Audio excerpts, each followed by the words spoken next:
Scrutin du 7 novembre, les Nations Unies et l'OIF confiants. Le président Rivra Koutvo a reçu ce matin au palais d'Ambotsrouch deux hautes personnalités issues d'entités investissant dans le processus électoral malagasy.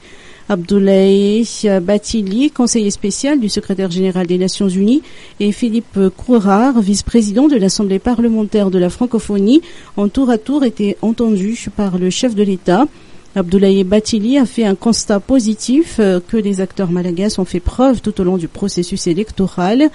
La continuité de l'État est assurée et que le souhait est d'arriver à des élections libres et apaisées.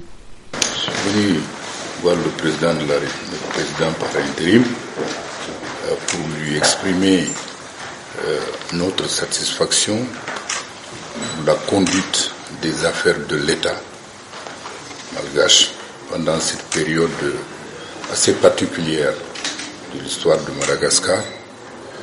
Nous avons constaté avec bonheur que la continuité de l'État est assurée, les institutions fonctionnent, un débat vif, démocratique se déroule dans le cadre de cette campagne électorale et ces élections, sans aucun doute, vont marquer une page nouvelle dans l'histoire de Madagascar.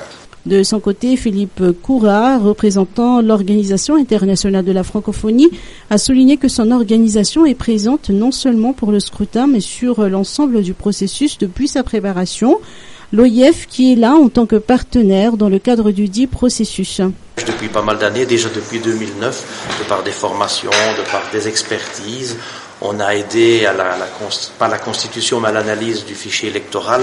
Donc on a fait un travail de fond, en partenariat évidemment avec toute la communauté internationale et avec évidemment, je dirais, les autorités de Madagascar. Et donc on est ici pour tirer aussi les enseignements.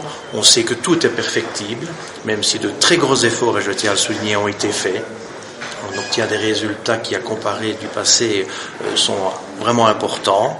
Donc on peut être particulièrement satisfait, mais on sait qu'il faut quand même poursuivre, évidemment, pour perfectionner les choses, pour encore être plus efficace.